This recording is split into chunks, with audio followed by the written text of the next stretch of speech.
And welcome back to Marriage Beyond the Veil. Well, yesterday's message, we focused on cravings. Mm-hmm.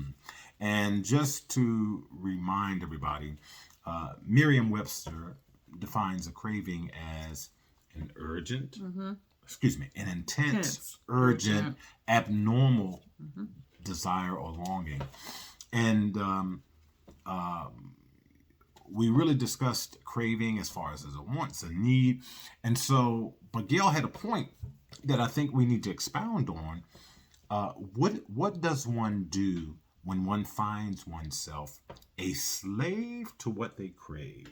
Exactly, a slave to what you crave. And so, when you're craving something, and whether it's a food, whether it's a emotion, whether it's a feeling, whether it's a desire, shoes. any kind of craving that you might have, you for me, and that's like I always had to take it to the hero. And as a coach, I would say, I'd ask my client, I would say, so why do you feel like you're craving that? What is the reason for craving that? What do you think the reason why you want that so bad? What is it? What is the feeling that you get? Because it's meeting a need. Right. And I was going to say, what is the feeling that you get when you eat? So I love potato chips. So if I'm craving potato chips, what is the feeling that I get when I eat the potato chip?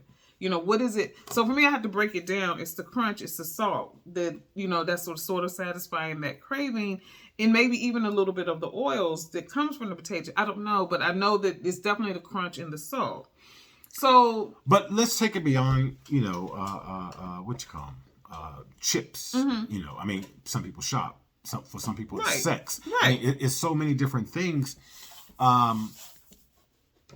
What should one do when one does have a craving, and it's something that I guess you need to assess, okay, and what I'm craving, is it like a periodic kind of a thing? Right. Or is it an ongoing thing? And if it's an ongoing thing, how is it having an impact on my life in a negative or a positive way? Right. That long, intense urge, and just like for people, some men crave pornography, again, what is it and why are you craving that? And once you break that down, and then what do I get from that?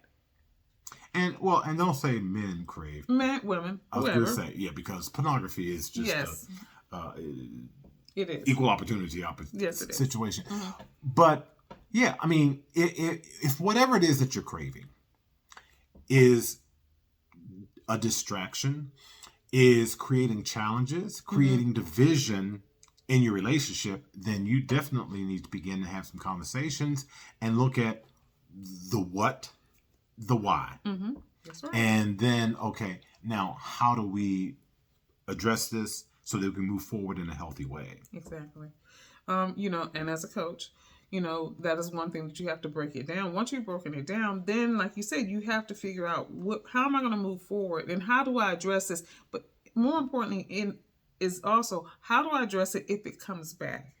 So if that craving returns, what is it that I need to do? So, I mean, when you talk about cravings, and like Fred but said, also, I'm sorry. No, go ahead. That's good because you'll forget. I was going to say, but also, because you've had the conversation about whatever it is, now you can employ your spouse into it to assist you, because if it is something that comes back, now you got somebody that can help you through it, right? That can be supportive, that can be encouraging, that can challenge you, all of those things. Yep, I agree 100%. I have cravings that I've said, okay, I need help with this, and so I need help with this. That doesn't mean that he can solve the problem for me, but I need him to assist me. And I also need him to understand where it's coming from and be okay with where it's coming from. That's the other thing. Don't take it as a personal jab at you, or, this could be something that really is internal that could run really deeply. So sometimes cravings are things that remind someone of a time that was more comforting. But also, in some cases, cravings is remind somebody of a time that they were able to escape. Wow. So, what are you craving? And is it comfort or is it escape? Right now, I'm craving dinner because I haven't eaten since 11. So, all right. Well, we'll eat until tomorrow, if the Lord says the same. Have a good evening.